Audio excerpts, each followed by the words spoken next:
Peter,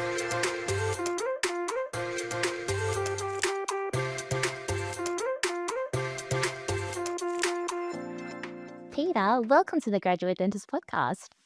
Hey, Oka. Thanks for having me. I'm super excited to be here. Had heaps of people asking me in the last week or so when I'm going to come on. So very cool to be here. You made quite a name for yourself. So Oh, I yeah. was going to say the same thing to you. The fact that everyone's just been like, oh, when's Peter coming on? When's Peter coming on? I feel like there's been the most hype built around you coming on Oh the wow. podcast. No way.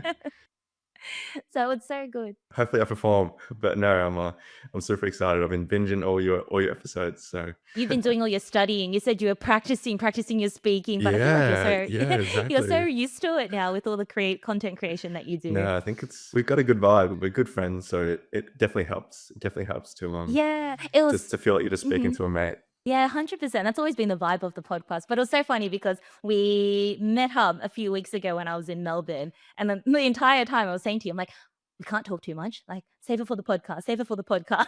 Right. And so excited just to have that opportunity to like fully just unpack everything. I feel like there's so much for us to talk about. But big reason being is I feel like our paths or our lives, there are so many parallels, or we've crossed at so many points in times that we haven't even realized. And the most notable one being that we went to the same high school. Yeah, that is, like, insane to me because, yeah, not many people from my school were, like, even thought about dentistry. Like, when I was applying for uni, dentistry was, like, the lowest option. It was all, like, medicine, and then it was, like, all the commerce degrees and accounting. Not many people talked about dentistry. I don't know if that's the same with you. It wasn't a big thing. 100%. I feel like there's only maybe one every few years, like there's someone in dental. And actually, now I think there's someone from the year above me that I know that's in dental. And maybe someone in my year that later went into dentistry. But yeah, it's definitely not a big thing. But also, I feel like our school pegs was also not one of the really big schools, like high schools as well in Melbourne. And so I remember it was just when you did your Instagram post like earlier this year, and you're like, "Did we make it?" And you kind of did like this whole time capsule over the years, and you posted your high school picture, and I just had a look at it, zoomed in, like, hang on a second, that's Pegs, right? But you're a few years, 2 years below me, and I don't think we ever actually overlapped. Yeah, I don't think we have overlapped because yeah, it's weird how the cool schools separated, how it's only boys and only girls until year 11 and 12. And those 2 years, I think I just missed you. But We just missed each other. Did you enjoy your time at Pegs? I'd say overall, it's an amazing school, really good facilities, great teachers. I made some really, really close friends and I'm still in touch with today. But I don't think me as a person fully developed until I was outside of that ecosystem. I think it was just you grow up in this environment. I feel like over the 7 years, like, during your formative years, I kind of put myself in a little box so I didn't feel like I could really like be the top dog at the school. Whereas I think once I came into uni and really got to reinvent myself, I felt more natural just being my true self. But in saying that, school was amazing, and it is still one of the big schools I think in the West Side. But just overall, once I stepped out of the school, you realize Yeah. it's not that big of a school, and there's so many other big schools in the eastern Melbourne as well. Is that what you Mhm. found as well? I found exact kind of experience that I enjoyed my time at Pegs, and one of the things that made me like think about it was I remember like again in one of your photos of you posting like being at school, and it was you holding up like the Latin dictionary. I was like, oh, he did Latin as well, and it just made me think about yeah, one of my greatest like role models or inspirations during high school was my Latin teacher, Mr. Hookins. It was just a little bit of a throwback because I was like, Same, did you yeah. have Mr. Hookins? Of course, he was all yeah, that's crazy. Yeah. He's like probably the most memorable because he would talk about Right? philosophy for the 55-minute class. He'd talk about philosophy for 50 miness, then he'd teach Latin for like 5 Yeah. minutes. That was Just do this yeah, unseen but I translation loved in the it. last 5 minutes of class. Yeah. 100%. So, like, I think back on it, I'm like, did I learn any Latin? Not a whole lot. But was he, like, a massive inspiration? Like, so much so, and I really wish, like, I kept in contact with him. I have tried. Maybe we need to both reach out to him again. But it was one of those things where I think back, like, he's such a huge role model, and the biggest reason is, like you said, he talk about philosophy and mindset, and I remember one of the things that I learnt from him very early on was, like, this concept of grit, and resilience. And you talked a lot about that during high school. And so your question, oh sorry, your when you were sharing before about being in that little box during high school, like I felt that as well. And I remember Mr. Hookins being one of those people that would constantly talk to us about like putting yourself out there and like seeing potential in us of like you can go achieve all these things and you should strive and kind of make something of yourself. But back then, being in high school, you didn't really understand that. And so it's kind of years later, reflecting back on all those philosophical discussions that he had with us during Latin class that, yeah, I'm very grateful or appreciative of that. Yeah, that's crazy. That's such a Mm, throwback. I haven't tapped mm, into that memory for a long time, and it's a really so transformative low. memory because yeah, he was a cool. He taught us a lot about not allowing us to be confined in this school, and he was really like he gave a cool like us against them mentality. Whereas like yeah, the other kids in the school, the ones who are like because I don't know, he was like oh yeah, you guys like all the gifted kids. So it makes sense now that Yeah. you did Latin because he was like oh yeah, Mm, whoever does Latin is going to do really well in life. But yeah, there's people in the school who like the school will be their whole life, and then once they come out, they won't have anything else to fall back on. But yeah, whereas if he kind of taught us and gave us the yeah like the mentality and the grit to push past school and realize that there's such a big world out there. yeah. Speaking though of, I guess, just role models early on, did you have any other, like, key formative, like, role models in your life during those high school years as you were then thinking about, starting out in the real world and pursuing dentistry? What kind of led you into that pathway? I think definitely one of my biggest role model I think still to date is probably my dad, Mm, and mm, he's also a dentist, and a lot of people do ask, like, "Oh, is he the reason that you're doing dentistry?" And I'd mm. say, like, from a very young age, from, like, maybe when I was, like a kid, like a 2, 3 years old, you see this person, you just I think it's just we learn about it in, like, Carl Jung's theory of, like, childhood or whatever, but you Mm, gravitate to your dad yeah. being the person you wanna emulate, so that's probably there's definitely that's happened during childhood where I just used to wanna be like your dad, that's who your first role model is. But then when I was around 14, 15, and really started to look into doing dentistry or like just looking into my career, I asked my dad, like, what do you reckon? Like, should I pursue dentistry? And he Mm, said, no. He said, don't do dentistry. mm. It's just a tough profession. Like, yes, there's much easier ways, or to him at least, better ways to make money, other ways to be successful. His brain's constantly working, his back hurts, his body hurts, you're like sacrificing your Yeah. body for this profession. You're kind of like patients don't love seeing you. And so for a couple of years, he like turned me off dentistry, definitely, Mm. which is interesting. But then I think when I looked back at it more and I started looking at other degrees, I just thought, I think dentistry really is the profession for me once I did my own research and I realized there's new inventions like loops that can help with your back. Um, Dad, and there's a solution to that. yeah, yeah.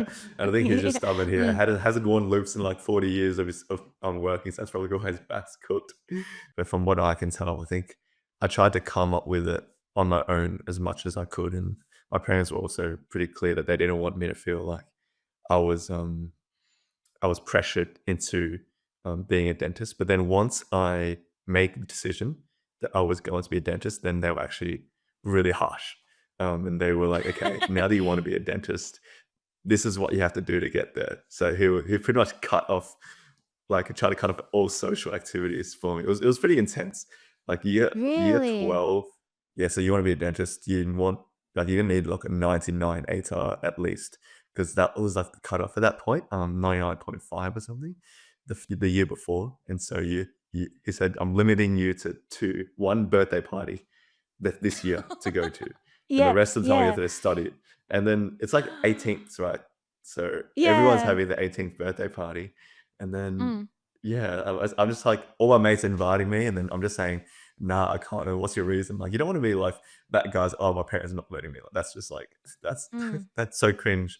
You So wanna I was be a trying to make an loser, excuse like every right? single time. Yeah, exactly. Yeah, Then that one yeah. person I ended up going to their party was like, wow, yeah, but I don't know. Maybe it comes down to that like sacrifice thing, but I don't know. I think that was a bit overboard, to be honest. I think probably would have developed social skills a bit better if I did end up going to those parties. But Yeah, I guess it's led me to where I am today. So It's yeah, hard, right? You can't it's hard to pinpoint, oh, what could have been if things were like the what ifs, right? Like you never know. Well, like what yeah, if you did go to all those parties, but maybe you wouldn't be where yeah, you were today. And there's yeah, again, I exactly, relate to that exactly. kind of thing because all through high school, my parents had a grocery store. And so every weekend, after school hours, every school holidays, my brother and I were always just helping out at the shop. And if we weren't helping out at the shop, we were studying, you're doing tutoring, Yeah, whatever it was. And so it's kind of just becomes your norm and that just hustle culture, hustle mentality, like being hardworking.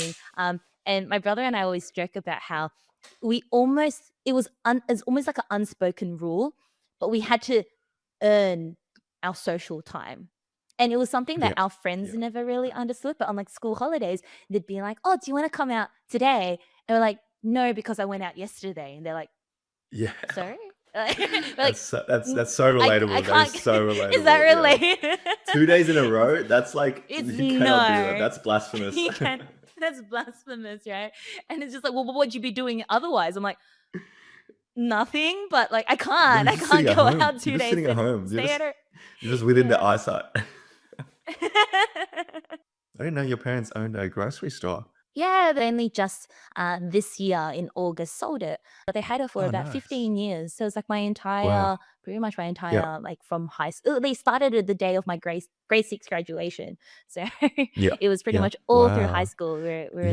Yeah. But yeah, Yeah. it kind of I think maybe it's like a testament to, like, our parents and their attitude. I think we have similar, like, cultural backgrounds as well, and they're just that hardworking, those values and Mm. responsibilities that they then impart on us and that need to, like, yeah, work Yeah. hard for, Yeah. okay, you chose this pathway, you chose that on your own Yeah. willingly, but if you've Yeah. chosen Yeah. it, now you've got to Yeah. commit to it and put in the hard work because Yeah. things don't fall into your lap without hard work, right? Yeah. Exactly. Yeah.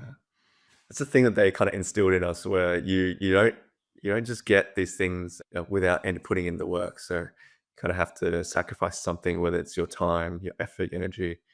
And I guess it's kind of bled into other parts of my life as well, which is useful or not. It could be toxic. I don't know, but you kind of like just little things where you shouldn't get to always. It's like that delayed gratification type thing where you should kind of work for something and then get it. Like they just buy things, especially now that we've and maybe it's a bit of a tangent, but recently, like first year out, you're finally making some money.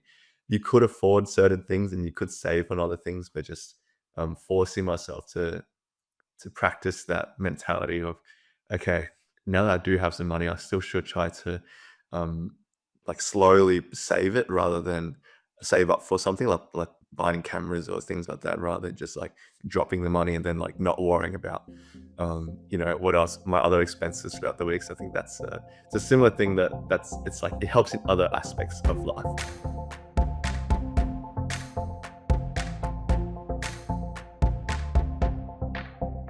There's a lot that comes with leaving university and properly adulting that no one really prepares you for. As a new grad with an income and newfound responsibilities we don't know what to do with, managing finances can be really tough. That's where JS Medical and Dental Finance comes in. Specializing in financing options tailored to medical and dental professionals, JSMDF is a completely independent broker dedicated to finding the best bank and lender for your unique situation. Led by the incredible Jason Savage, who personally came to my rescue and worked his magic and helped me secure a loan before I even started working, JSMDF is committed to supporting you throughout your personal and professional journey in whatever way you need. Whether you're looking to buy a house, a car, a practice, or pay off that year-long CPD course you signed yourself up for, JSMDF offer comprehensive advice tailored to your short and long-term plans. Their goal is to be with you from day one and thoroughly understand your financial needs and provide solutions that best work for you. And so if you're looking for some advice or you simply want to explore your options, get in touch with Jason and his team. A big thank you to JSMDF for helping make being an adult that extra bit easier and for supporting the graduate dentist community. Months ago, I was talking to someone, and she's the same age as me. We're 1997, and it means that we are therefore on the cusp of millennials and Gen Z. And I very much feel like I'm on the cusp Yeah. of millennials and Gen Z, where I'm neither one nor the other. But she was just saying how she's got a younger sibling, who's like, she says she's a family of like maybe four of them, and she says there's a really clear divide between the older siblings and the younger siblings, even though they're all like 1 or 2 years apart. And she's just like, between me and my sister, there's only 2 years apart, but she's like, it's such a big divide of just a generational shift. And she's like, and I don't know what it is, but the way that they see life, the way that they talk, their mentality, everything Wow. is really different. Yeah. And so I did a deep dive into it. Yeah. I've had conversations with people about it, and it all correlates to it being the year of you starting high school, if it was around 2010 to 2012. And it's Okay. because that's when the selfie camera was invented. And it was Wow. when Instagram and Snapchat Yeah. came I about. was gonna And talk so there's yeah, this that's probably where my mind was going. Yeah, yeah, social yeah. media. Yeah, yeah, yeah. It was when Yeah. real social media really became readily accessible on your phone. Whereas previous to that, for millennials, yeah, there was like Facebook and there's YouTube and everything, but it was still more desktop based. And you'd take a photo and then you'd have to upload it. And like that kind of, there's a little bit more of a process to it. But around 2010, 2012 is when everything became on your phone. And then now you could just take photos. Yeah. You're probably 2010 and I'm 2012, right? That's Yeah, yeah. exactly because I started 2010, you started 2012, right? And so it's exactly that year where, we start high school and then you have access to social media. And this is, I guess, we now see those kids, right? Now being like in their 20s. And we said before off camera that this is the content creation generation who have been practicing it since they were True. since Yeah. they first had a That's phone, why since they're they so started high good. That's why school. these, That's why yeah, they're yeah. so good, right? That's why they're Um, amazing. Yeah, mm, I think that's such a good point that mm, it's such a good thing that you've kind of deciphered. mm, You've locked in on that specific moment because I think it's true. I think on top of that, it's the people you can be influenced. It's a very influential period of your life where you can be influenced by a lot of different factors, right? And mm, then when mm, you're kind of confined to whatever your parents tell you, and then like your friends and stuff, it's very different from being now having access to like all these social media stars and everything, and that can be pretty scary. But then you can also mm, find like positive influences who, you can learn so much from them. And if they are like a positive, right, then you can learn like what a really good video looks like, and like what how yeah, to like really show your personality in a way that's authentic online, et mhm, cetera, et cetera. So yeah, it's a good point. Yeah, now you have kind of you can be influenced by anyone on the internet, especially at that period, right? Where there's less, yeah, like, guidelines, and there's less barriers, because the world is not ready to react to this. So, it's kind of like the Wild mhm. West, and you could learn from You whoever could go and in so many whenever. different directions. Yeah, Yeah, it's yeah, scary. It's yeah, kind of, and you can understand now why parents nowadays who are like, yeah, with their kids, it's like, "Oh my god, how do you navigate the world of social media? How do you navigate the world of AI yeah, when you don't know what's real? Anyone could say anything to yeah, you." But what was yeah. it like for you then? Like, because I feel like you've alluded to it a bit during your as you're unpacking those early years, or those formative years of having that traditional pathway and those traditional values instilled with you by your parents, but then also, taking a deep dive through the world of social media. And you started creating content very early on, didn't you, Peter? Yeah, yeah, What were your influences from that side of things? And like that kind of, because I feel like oh, you almost describe yourself as being a bit torn between like who are you, like the kind of person you want to be. wow. Um Sorry, is that deep? I just yeah, no, that's awesome. Yeah, you're really good at unpacking this. It's probably a divide I still kind of have where I at heart feel like I'm quite creative as a person, and I love creating things. Even like I remember when I was in like high school, we had a competition. We had a couple competitions. One was you had to do a self portrait in year six, and whoever won, and then they put everyone's self portrait in a hallway, and then for 5 days you would vote. So all the teachers, parents, and students would vote. And then there was a like one that the teachers chose, like the schools one, and then there was one that's the people's choice. So the votes would go towards that one. Then I ended up winning the people's choice one. So that's still up on my So wall good. in year Oh, six. That was a big moment. I was like yeah. I kind of like had locked in that I was an artist. And then I think in Yeah, year 8 people's we had like choice, a yeah. skateboard competition Mm, where whoever mm. won who we had to design a skateboard, and whoever won the competition wins like an actual skateboard with their design printed on the back of it. And it was another vote as this, and then I ended up winning that one as well. So I think I love that's like my passion, right? Like graphic design and like creating things. And so when I was yeah, I remember in, like, year 10 or year 11, Casey Neistat I don't know if you know Casey Neistat, he's a YouTuber, and he'll do, like, a daily vlog every single day, and then, um, he just created this world of New York, and I would religiously watch his video every single day because he would drop at 4 PM every single day. I think that's what inspired me to create videos because I just couldn't believe that I knew so much about this person, and not even him, but the world he'd created, like, his his UPS driver, his parcel driver, his wife, his kids, um, just lived the lifestyle. He had all his friends, even though I was like on the other side of the world and I was like a year 11 kid. And the fact that when I get to an age where I could like I'm really proud of my life and stuff, I could probably showcase something and then we could inspire a new generation to do or just to show them what life could be like when you're a bit older, was something that was really intriguing to me. So yeah, that definitely had a, influence. But then also the other side of things is like, there's no way that's flying in my family household where I just want to be a creative, especially as a YouTuber. Like that wasn't like a job. Even now, it's probably a bit more like you can see like people can make money and have a really good life from it. But back then, there's no way. So I think just like setting up, I still felt like I enjoyed studying and education in general. So I think that dentistry was probably a safer pathway to then also pursue this on the side, but also kind of marry it together and create content about my life as a dentist. I think that was something that I um I wanted to push, and it's kind of the life that I'm leading right now, which is amazing. So yeah. What do your parents think of it? They, they've been pretty supportive. Yeah, Mm. they didn't really understand it, but then they started seeing the traction I was Mm. getting, and then, like, their friends would see my videos and send it to them, and so since then, I think the my mom's, like, my biggest fan now. She'll always wait for me to upload on YouTube, but then I haven't uploaded on YouTube for ages because the YouTube videos take so long, yeah, but she doesn't wanna get Instagram because I think my dad thinks she's gonna get hooked.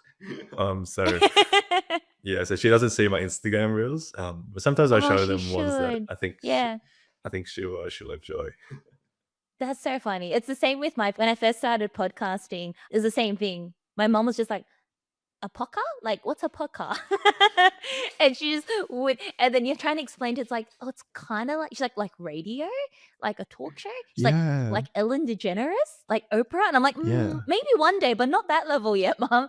And then they were yeah, so just, like, confused by it, but then I think I don't know, I feel so grateful that, like, my parents saw the passion of yeah, that side. Like, I relate to you a lot, in the sense of being a very much a creative. And one of my best friends said this to me once, and I was like, wow, it really stuck with me. She's like, Erica, you're such an inherently creative person that's found themselves in a very logical and pragmatic job.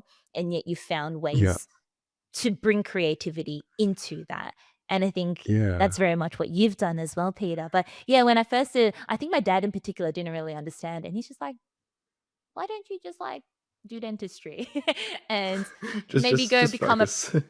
yeah, and just Yeah, become a practice owner one day, or like that kind of traditional mentality. Whereas my mum, I think she yeah, saw the passion and she saw that, like, hey, it's something that you enjoy doing that you actually kind of okay at and good at. And then seeing the yeah, traction and the impact and the opportunities, I think was the biggest thing was seeing yeah, all the opportunities that it opened up and allowed. And now, just like you, my mum is my biggest fan. And she tries explaining it to like my aunties or like her friends, and none of them understand it. They're yeah, like, isn't your daughter a dentist? She's like, yeah, but she also does like she runs a podcast and she does all these other things. Like she's very proud, but then I think she's given up trying to explain it to others. But yeah, yeah. we recently introduced my parents both to Instagram, and I have to tell them to lay off. Sometimes they spam like everything, and I'm like, guys, Oh, yeah. it's a bit embarrassing Oh, no, now. that's good, yeah. Oh, that's Yeah.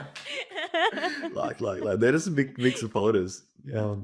But it's crazy, hey, how, like, this concept of a podcast hasn't been along for very has been around for very, very long.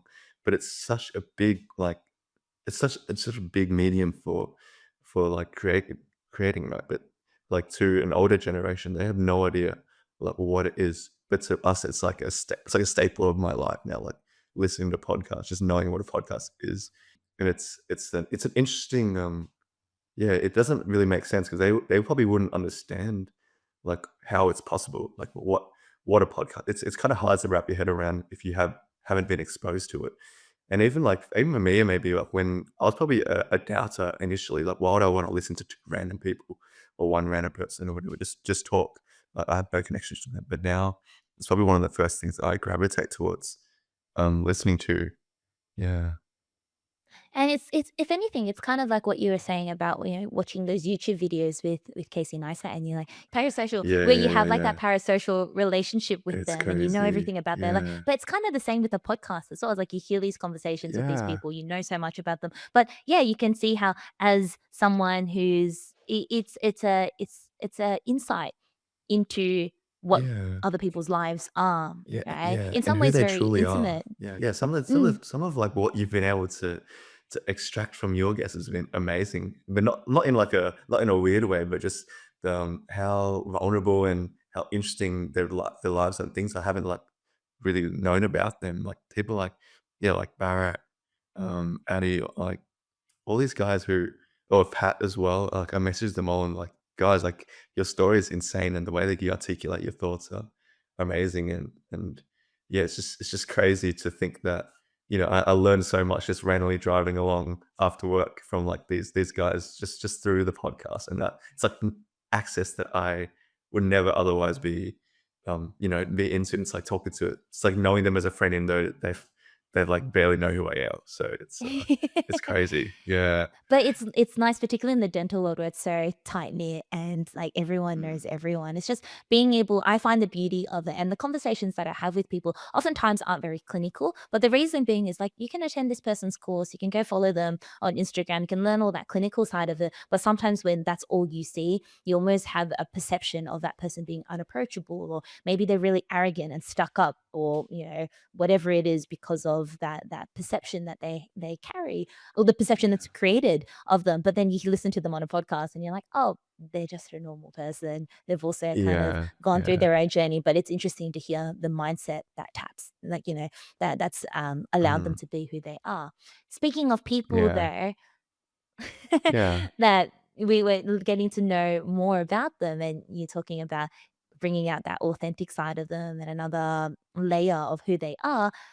Very recently, I interviewed Alex Fu, who was one of Oh, your yes. mentors or the dentist that you assisted Yeah, when you finally yeah. got into dental school. And he shared a lot on his episode about how, when I asked him, like, Alex, how did you build your social media platform and make all these really funny videos and skits? And I feel like Alex is so unique in that he's gone just like went into like showing straight clinical cases, but now he's found his passion and love for just doing funny videos.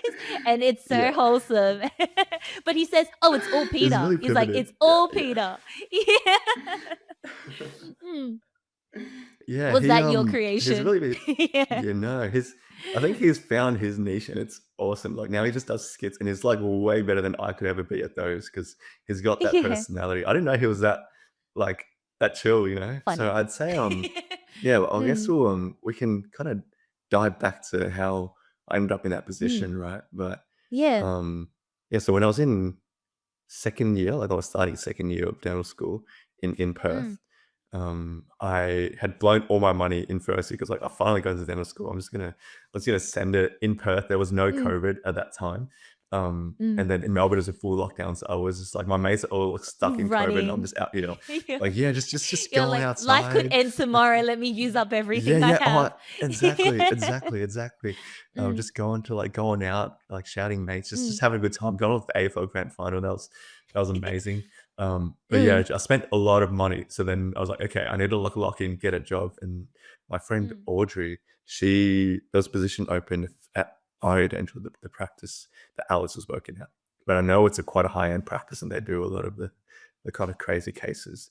So I was, but at that point, I'd done what 4 or 5 years of dental assisting at my parents' practice. So I was like, "Ease, I'm gonna be like, Yeah. I'm gonna be pretty good. I'll be a good fit, I think." And I thought I'd have the experience, right? And then got the job working Saturdays, and I was paired up with Dr. Alex. So me and Audrey were assisting him together. And I think for the first 6 months, it was just so intense because they were doing all these implant cases, like crazy, like a lot of ortho implants, all in X. These like things that you kind of just don't even learn about in dental school, right? So I was definitely over it in my head. And I think for the first 6 months, I was thinking like, I think I'm gonna leave this place. Like, this is just I'm So like so much.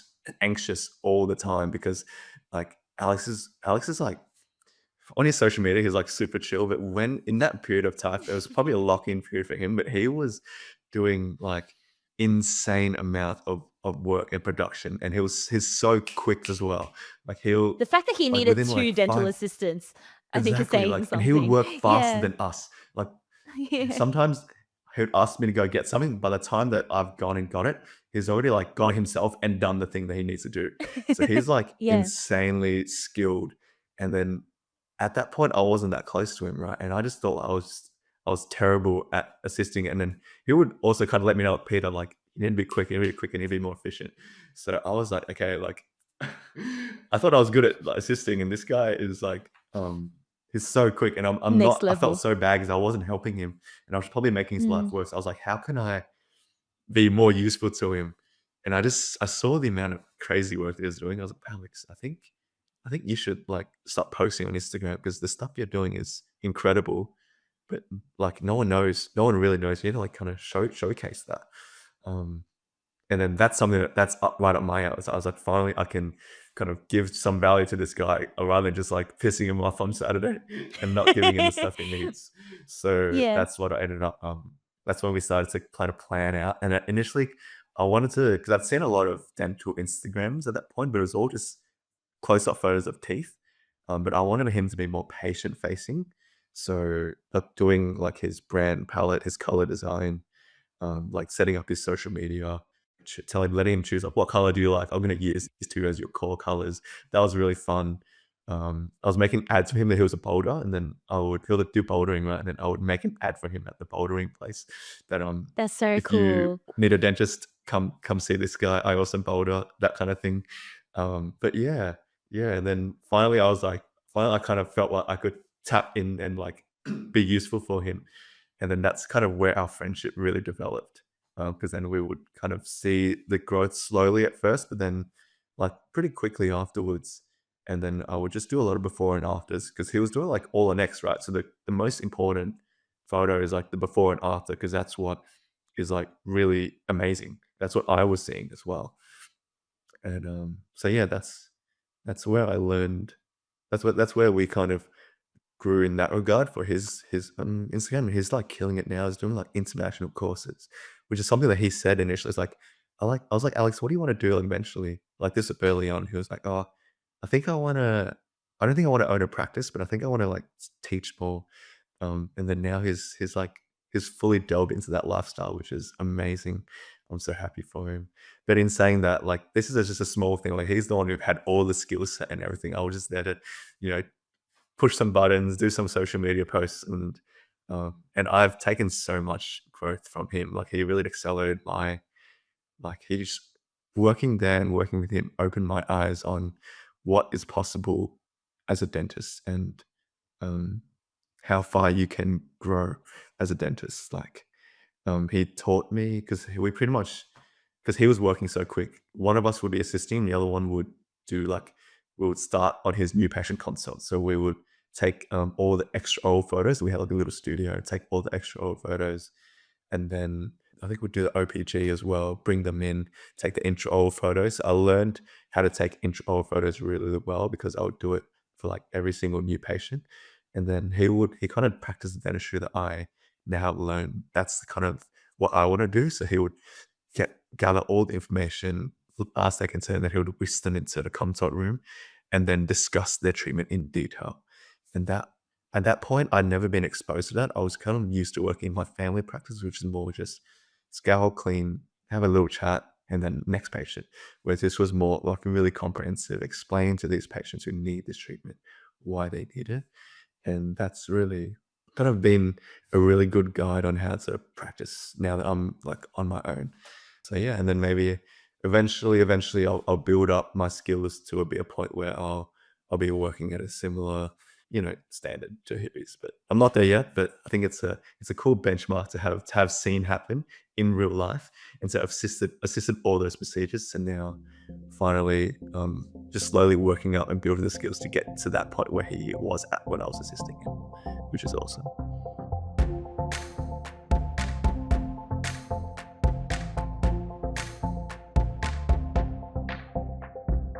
I often say on the podcast that the more I do, the more I realize just how little I know, and how dentistry is just one of those careers where you never stop learning. But let's be real, getting the right training can be expensive, time consuming, and sometimes just straight up overwhelming.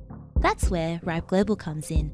Founded by Dr. Lincoln Harris, Ripe Global is completely changing the way that we learn. They offer immersive, hands-on training that actually fits into your life. Whether it's through improving your preps, getting faster with composites, or tackling more complex cases, you'll be learning from some of the best clinicians in the world without having to take time off work or spend thousands on travel. And so if you're serious about upskilling and boosting your confidence in the clinic, check out Ripe Global today. Hit the link in our show notes and let's start learning smarter, not harder.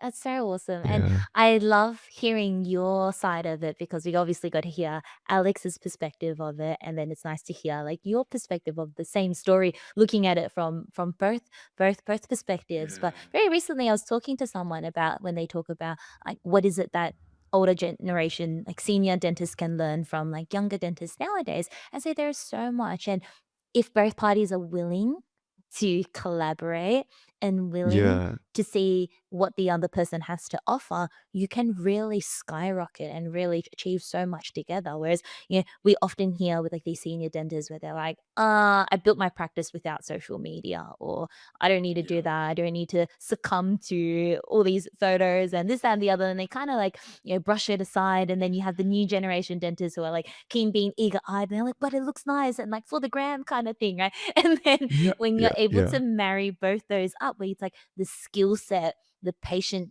experience, all of that wisdom that these senior dentists have, and then being able to just take that, but then be able to translate it through a different medium. Same message, but like a different medium. And Yeah. whether that be through Instagram or whether that be whatever other the platform it is. Yeah, it's just there's something that both parties can learn from one another. But you both have to be like Yeah. Yeah. willing to. And I think your story with Yeah. Alex is just a beautiful story of that coming together really well, where you've both learned so much from one another. Yeah, yeah, 100%. I think, Mm, well, definitely the generations who come before us, they have all the knowledge and the experience that's like invaluable, right? mm, And then I guess for me, it was more, how can I, who doesn't know that, is there anything that mm. I know that can help I them can a little offer. bit so that I can gain a little bit of their knowledge? And yeah, I guess like as when you're younger, you're just more in touch with what is currently really good and really popping off, or what's like working on, you know, in general on social media or whatever it is, the medium that's popular at the time. Whereas I guess even now I felt it like when I'm working been away for 1 year, already feel a bit out of touch because you're just locked in on Oh, like going to my 9 to 5 and everything. And so I'm not yeah. really like I'm not on TikTok all day, but that's where all the culture is happening, right? So I guess over like Yeah. 5 years, I'll just be fully out of touch.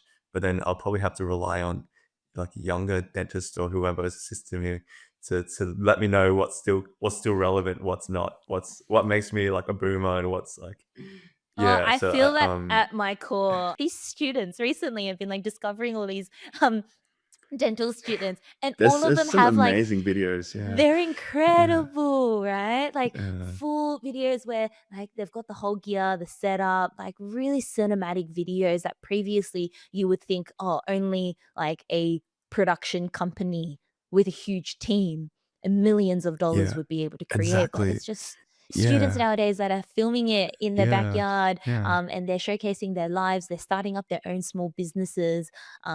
in so many different ways, shapes, and forms. You mentioned something there where you're like, "Oh, what can I offer?" And it reminds me of actually a conversation we had on our Discord platform a few months ago. It was from a dental student, and they were talking about how to find mentors, how to find someone that's willing to take you under their wing, particularly as a dental student or as a new grad. What can and it's I think I said, I was just like, what are you able to offer? I'm like, right, change that mentality of obviously with these senior dentists, there's so much that they have for you to to learn from. So I was like, what can you think about it as what can you give them rather than just obviously take, take, take, take. I'm like, if no one's gonna want to be around someone who's just taking from them, but like, what can you give? And this dental student was just like, well, I have nothing to give. I'm a dental student. I don't have any knowledge. I don't have the money. Like, I have nothing to give. And yeah, it was just what can I give? And I said, there is so much in terms of, just the mindset and the attitude that you can bring. And just even in the small gestures of, offering to volunteer, offering to help out.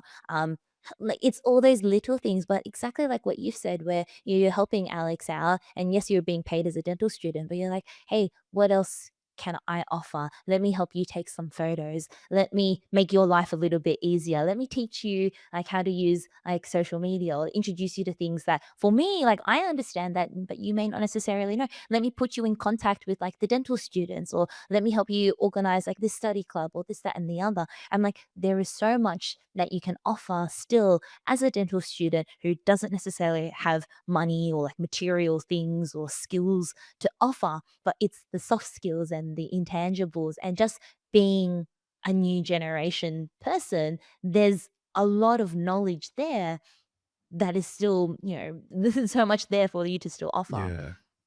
Yeah, Mm, exactly. You just gotta package it in a way that is palatable to mm. whoever's hiring you, right? But yeah, And it's if they want to, exactly yeah. right. Yeah, yeah, Mm, yeah. Yeah, exactly. But I think that's a really good point that I was probably gonna make as well, was more just mm, like, yeah, how can when you're looking for a job, just like how can you provide value rather than mm. what are you gonna rather than saying like, "What can I get out of this What job?" can It's I like, get "What out can of I it? give to this Yeah. job?" Yeah, and Mm, gives and then I think that's super, super useful. It's probably why you've gone so far as well. It's like no one's mm, gonna just give you things for free. I know other people have said this as well. I know when was this Alan on your podcast saying he mm, was like, mm. when he was applying for his job, he was like, I'm willing to break myself down and then re recreate myself so that I can fit with the values of your practice life. Whether you're a dentist trying to be a dental student trying to be a dentist, or anything like anything in life, like it's about how can you give value to the job that you're applying to. That's what's going to make you stand out.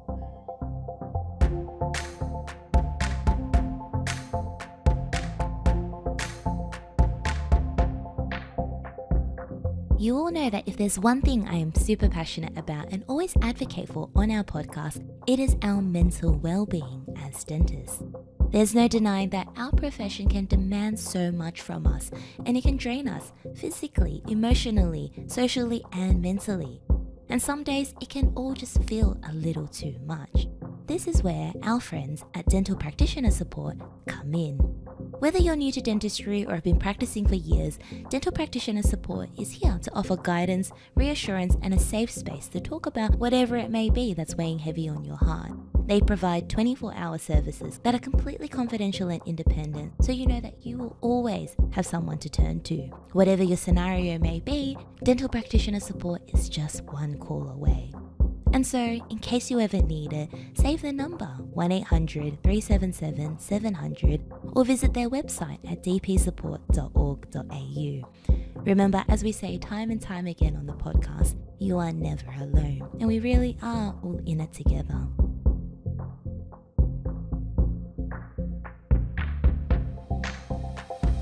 Pete, I kind of want to. I feel like we're almost at like a divide, or kind of. I think our entire discussion has been like the two parallels of your creative journey and then like your dental journey as well, Mm, right? And mm. so I want to explore both of them as you being in your first year this year, or pretty much at the end, right? It's like Yeah, congratulations on 1 year yeah, of yeah. dentistry, right? Thank you. But Yeah, it's been like huge.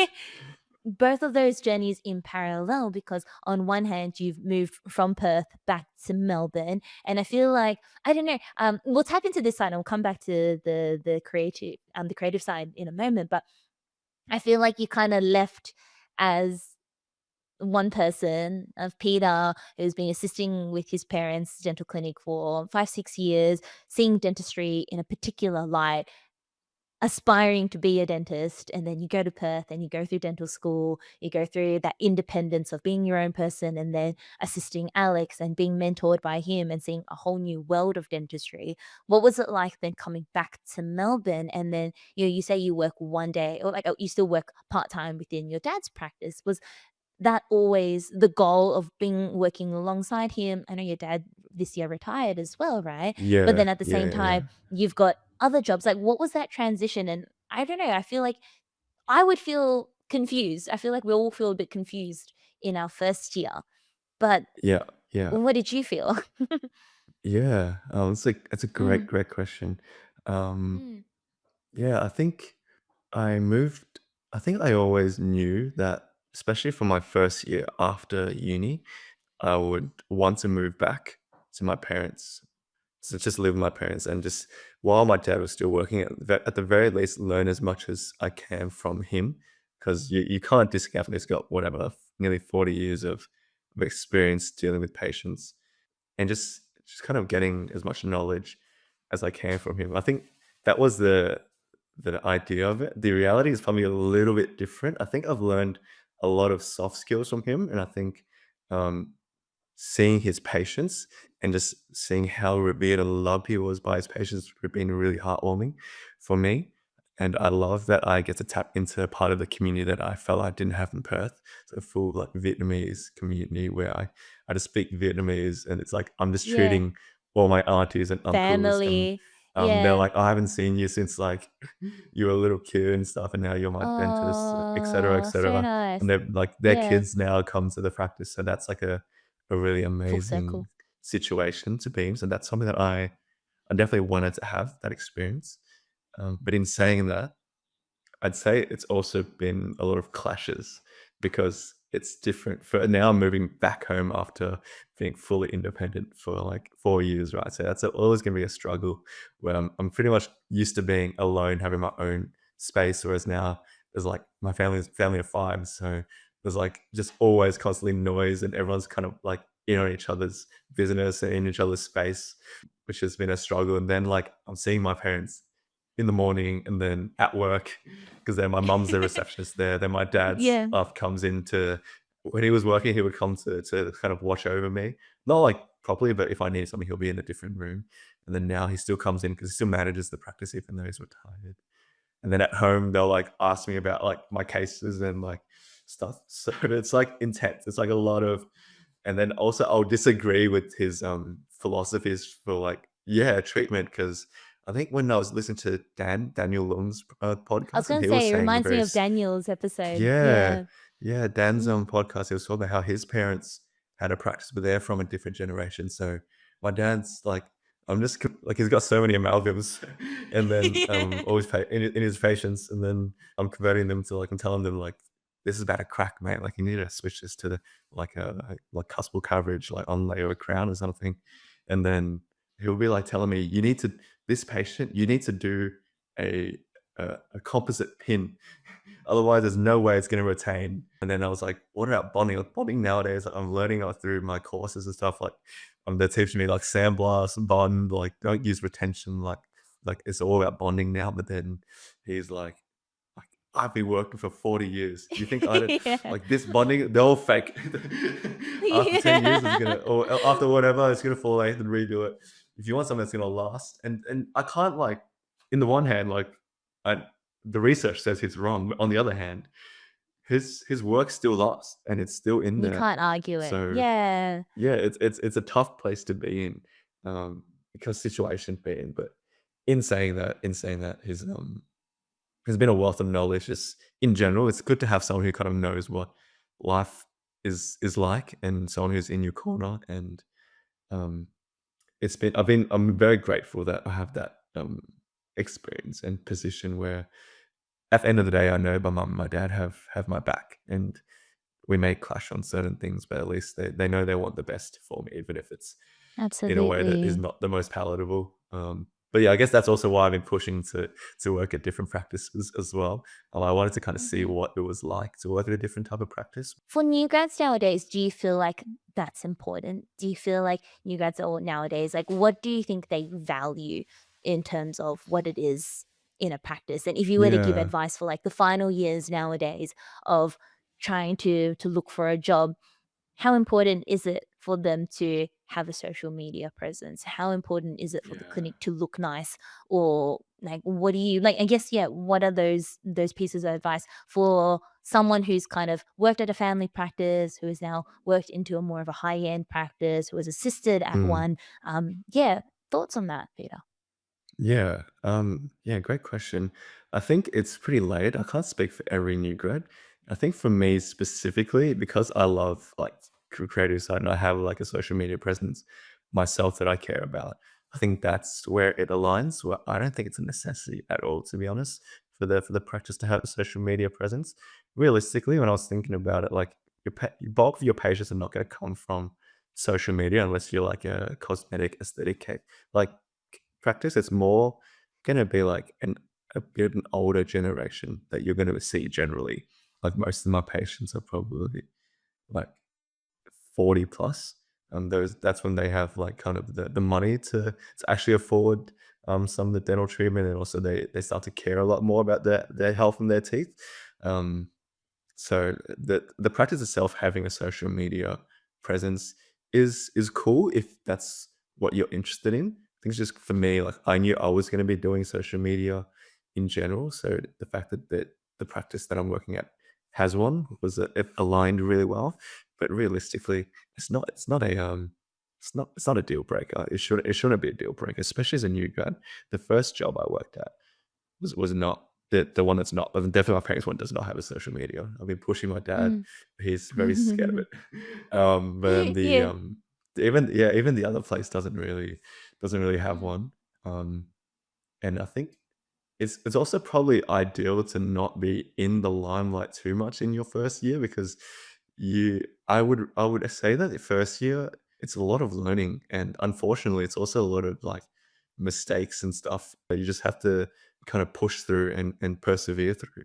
And so being like too kind of well known maybe as a practice probably not ideal either. You want to like get your reps in somewhere that just feels safe, and then maybe when you've built up the skills, so yeah, then that's probably when you can afford to care more about that kind of stuff.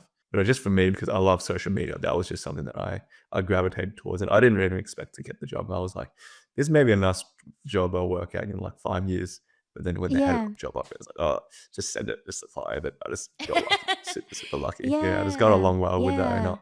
I actually really like that comment that you made about how, particularly in your first years early on, where you're still learning, to, in some ways, just kind of keep your head down and do the work, do the work, get good before you start attracting too much attention to yourself. Because in some ways, that attention may not. You're in the spotlight. You're on the firing line or like on the chopping block when you put yourself out there, and anyone can say anything about you, and it's something to be conscious of. It's something that I've had to navigate as well. I remember being so conscious of it, being a new grad and having like a public platform. But I think thankfully, like the Yeah, demographics that I work in and the practices that I work in aren't really, yeah, like yes, we have a social media account, but it's not really geared towards that. They're not cosmetic practices. They're just family practices where they might see us on social media, just but it's more so um it's not necessarily to attract patients, but it's more like a bulletin board or announcements, right? Like, oh, this is yeah, like exactly, and those kind of things. exactly. Having a bit of a presence, but it's not necessarily trying to attract a specific kind of demographic. Um, Mm. so it worked for me, but I remember, yeah, being in my first year, being really conscious of not wanting people to know who I was. And now being like going into my fourth year next year, like I'm a lot more comfortable with it. And now being on the other side, like I have patients of mine who I've been looking after for years now. And I tell them about, oh, I'm running a podcast or looking after like young grads and running a community, and they Yeah. think it's so cool. And some of them stalk me and they're like, Yeah. huh, that's cute. But I'm careful. I don't want everyone to know it, but like the good patients Yeah, that of I have course, of that course. do. Yeah. But I can That'd be so see awesome it for them to from know as well. It'd be so awesome for them mm-hmm. to know that you're inspiring the new generation and, you really care about your work. That's something that, patients would appreciate. They love that you're a human or generally Mm, they appreciate that mm, you're also a human at the end of the day. And if you can kind of showcase, yeah. parts of your life as well, it can make the bond go a bit stronger, which is awesome. Mm-hmm. Yeah.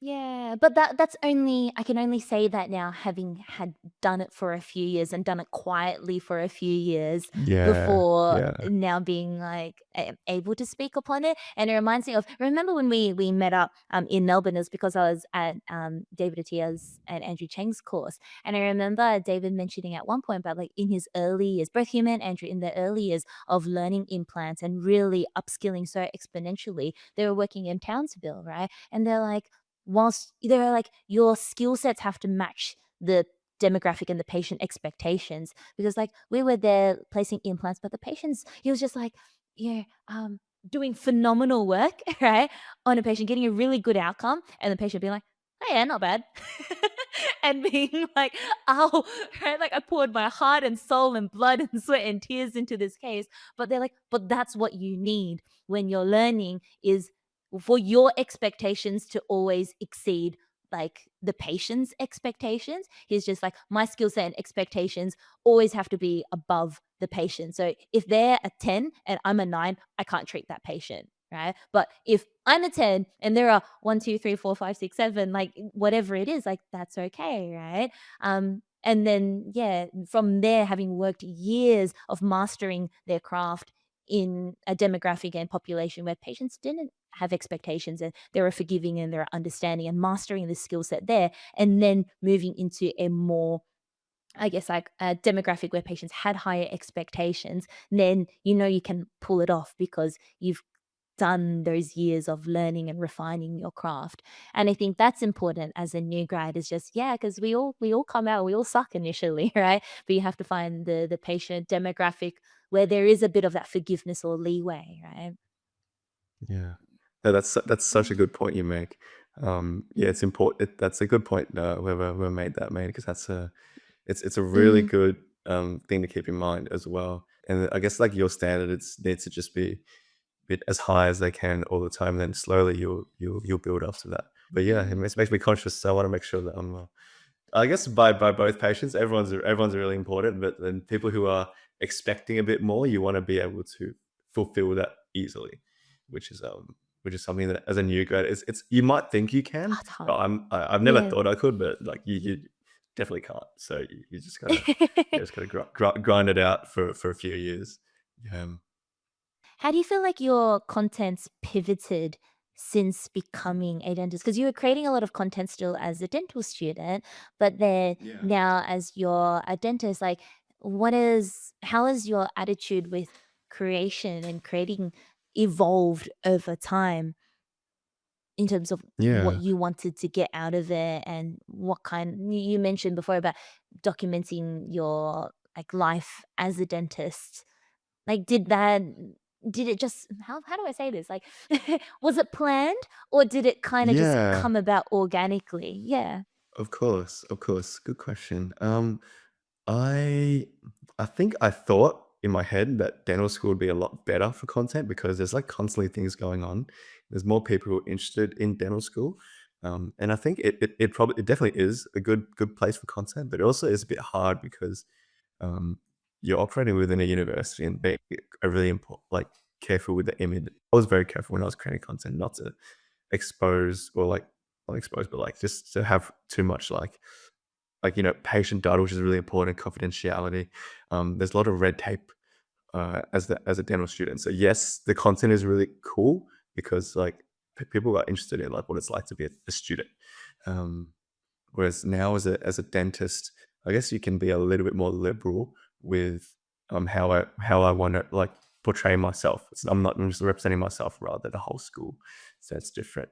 Um, I guess for this year, I think one of my New Year's resolutions last year was to make better content or just be better at like creating content. Because I think in my fourth year I was pretty tired and it wasn't getting heaps of traction either.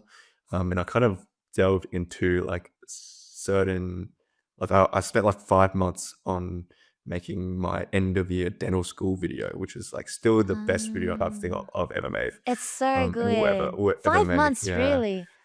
Yeah, Wow. I was planning it. Mm. I was planning it since first year at the ball. They played it at the end of year ball, and I saw how like the video was pretty good, but it wasn't like I knew I could like make a similar video, um, and put my own spin on it. Now that because I love like the videography and stuff, so I was like, if this video was making me emotional, and I don't even know these fourth years, but just in that room, the energy, the excitement, I wanna be able to recreate that for my own year level because I was like, I worked hard to get into dental school. I wanna, like, put my mark on the school as well. So, yeah, for, like I was looking at, like, the plot and everything. Every year it's a tradition at UW made to make that video, right?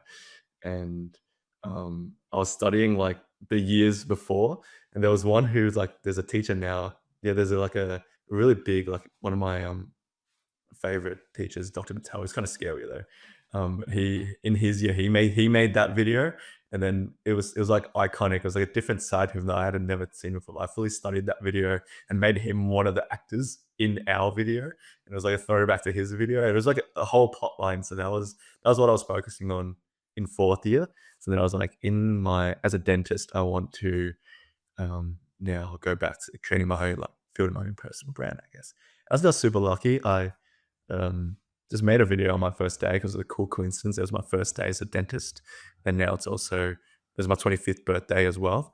So it's like I'm just made a video and then just put it up, and then I didn't really check my phone that day, and then I think my friends started messaging me saying like your video's gone like super viral, and then yeah on TikTok it was like I'd never seen that kind of growth before, and that was probably gave me a bit of extra motivation. I know it's not good to rely on extrinsic motivation for your for yourself, but I think that definitely did kind of just showed me that was in the right direction. And then yeah, I just pushed more content uh, throughout the year slowly. I met some really cool creatives in Melbourne who are not dentists, and so being able to connect with them meant that to us this is like a random thing, kind of like to be a creator, but to them it's like a day to day. So it's not that deep. So just create. So that's the mentality that I've kind of started to put into my own work as well. Um, but yeah, and I think the biggest thing is that I've started to speak more. So I used to not Mm. like do voiceovers or anything on my videos, whereas now I'm less afraid to kind of speak, which is actually a big barrier. It probably took me like 3, 4 years to get over that for Instagram. So now that it's I've started to do that, I've found that I've got more deep connections with like people who I follow and they follow me, that kind of thing. Who are like people who are watching my videos. I feel like it's a more personable kind of channel for them, and they kind of feel Mm. like they know me Mm. more because your voice is probably an important instrument to use when you're on social media. It adds that Yeah. level of just it's a human. It's even though you can do one without a voiceover and just have like a montage of videos, like that could be put together by anyone, right? But seeing you speaking and your voiceover, it adds that level of just like that personal touch of like, no, this was curated and handcrafted by Peter, and he's the one that's behind it all. And you feel, yeah, you feel connected to the person. I said to you last time that you're one of my favorite creators in the dental space, Peter, because I feel like your videos are always so authentic, but they always have like a really nice message behind it. Um, yes, there's the entertainment side of it, and yes, there's value and like funny videos and skits and like core memories or whatever it is. But I feel like you always share important messages in your videos. And so every time you release a video, I'm probably like your mom, and we're just like, "What's Peter? What's Peter doing? Let me No, like it." Mhm. it's a crazy honor to realize that people that I look up to, like people like you who are also watching my video. It's like it's not just a parallel social relationship. It's a real like friendship, which is also Yeah. another thing I probably want to touch on, which is like Instagram has been amazing. Like, I'm not the best dentist yet. I don't really post cases, but the fact that I've been able to connect with like these amazing dentists who I look up to through social media, and they know who I am. Even people like, yeah, like Carlos, like he's like it's such an amazing, like, it's like doing courses and author and like the fact that we're like good friends. These people who I look up to, it's such a great way to connect if you're doing it right, I guess. And that's something that I'm always going to be super grateful to. And it's like a byproduct and a lucky byproduct of what's happened, where I've been able to do something I enjoy, which is make videos, and then also connect with people who inspire me as dentists. And I'm sure it's similar for you as well. The caliber of people you've had on this podcast, you're doing great, and giving us new guys a really cool perspective on what it's like. These are people who we look up to, and an insight into what their world is like and how they got to where they are. So yeah, it's an awesome Yeah. community that we've got. Yeah. We are very lucky, aren't we? And it's exciting, as we were saying, that the more we grow, the more we see like these new generation dentists and everything. Like it's just continuing to add to it, right? Yeah, and just evolving and leveling up our entire profession altogether. It's very cool. I think that's the power and the beauty of seeing everyone come together, and be connected, despite being on like other sides of the country. And then even just recently, like my last episode that I did was with the Yumcha dentist, and they're all the way over in the UK doing cool things over there, Yeah, I right? saw Yeah, like that. I that's saw that. They're yeah. awesome, hey, the young child Yeah. dentists. Yeah. So cool. And And so they've got like a the little fact that we run can club as connect. well. Yeah, Yeah. that's right. That's Yeah. exactly it. So, no, it's awesome. Peter, I want to wrap up our episode with a question that I ask all our guests. When if you've been binging all our recent episodes, you'd probably be familiar with Don't it. worry. I I don't know know it's how long coming. you've been preparing your answer, whether it's been since your first year. I'm waiting for the end of year wrap up of everything. But obviously, we have conversations with people day in, day out. And you've mentioned just before about how social media has allowed you to connect with so many people as well, these really high caliber dentists, but even just people who are dental students or your friends and your colleagues who are like, damn, like, I really resonate with your story, all of that, or whether it be your parents and you having these conversations with them and the clashes, but then whatever it may be. What's a conversation that you've had recently with someone, or a story that's really stuck with you that you feel like would be nice to share with our graduate dentist audience? Yeah, yeah. No, I was thinking about like what I would say for this part because yeah, I do get to the end of all your podcasts, so I know it's Yeah, coming. it But means I you've done your guess homework if you've prepared. yeah, I've Yeah. been thinking about like yeah, it's been switching out. I've been trying to like find quotes or like when people I'm having conversations with my mates and they're like, "Oh, what can I use what you just said to say on Erica's podcast?" But I Yeah. think the best one, there's probably a couple people who've said this, but it was like um, the best I think the people who are successful are ones who go from idea to execution as quickly as possible, and that way you just start to do things and learn on the way. And it's kind of similar to this quote where it's like there's two sets of people, and give one group 100 days to make an amazing painting, and the other group every single day they have to make a painting, and then it ends up being and then like it can be like terrible, but you'll just like do 100 paintings, doesn't matter whether it's good or not, even though the 100 people, the person who spent like 100 days curating this amazing painting didn't end up being as good as the person who did 100 like just random paintings, but they just got better with skill over time. And then that's a good metaphor for life, but especially as a new guy, just like you just got to do as much as you can and learn as much as you can. And like even things like I've been focusing on this year's like fillings and just the general stuff like hygiene, perio, just getting better at the foundations, things that seem like menial, but over time they'll compound into more complex treatment. And this is an interesting quote because it's actually from you when we had our discussion the other. Do you remember where we're talking about it? So yeah, you learn something from everyone, and that's something that I really took from I was like, this our conversation conversation a sounds familiar. couple weeks ago. Wow. So this is the first time I feel like Yeah. I had like the Uno reverse card where I'm like, yeah, this is a story I had. It was from you. But yeah, it was a Yeah. really it resonated really well with me. So I thought I would share that for Mm. everyone. Yeah. Oh, that's nice, Peter. Oh, that's so cute. That's so wholesome. But it's true, right? Like I feel like as young clinicians or just people early on in their career where you're still finding yourself, everyone's so scared of making the wrong decision. Like we're always so scared of like Yeah.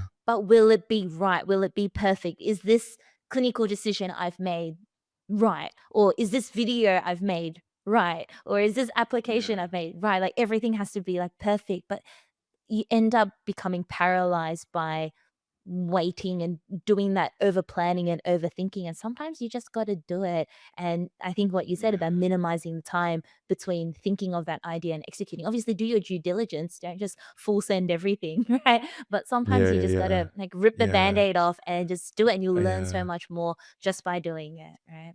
Yeah, it is a Mm, really scary mm, time because I guess like you're uni. They're just like you need to be super mm, safe. You don't like do anything wrong, and you are mm, kind of paralyzed with that. But I guess as you grow into the profession, you just have to like what Addie said, like it'll be uncomfortable sometimes to grow, and so yeah, yeah, just gotta do as much as you can and learn as quickly as possible. Yeah. mm.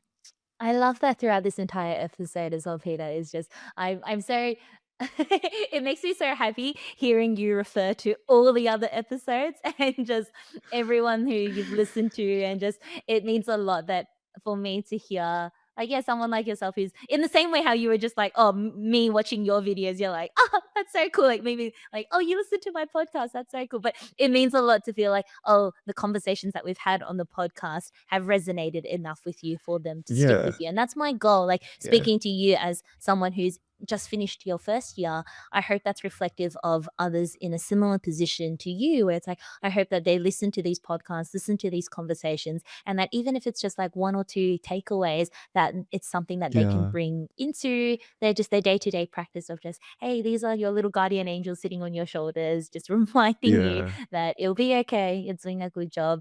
And I think you, Peter, in very many ways through this episode and through you sharing your story, but also all the work that you do on your social media and everything that you're putting out there, you'd be that similar kind of guardian angel to a lot of other dentists, whether they be older than you or whether they be younger than you, going through it together with you, or young students aspiring to be that one day. And so I'm very excited to see where you take your journey and your future. And I should very hope that you achieve that goal you had when you were saying, like, watching Casey Neistat on YouTube and being like, one day I want to document it and be able to inspire the next generation. I think you're well and truly Yeah. on that.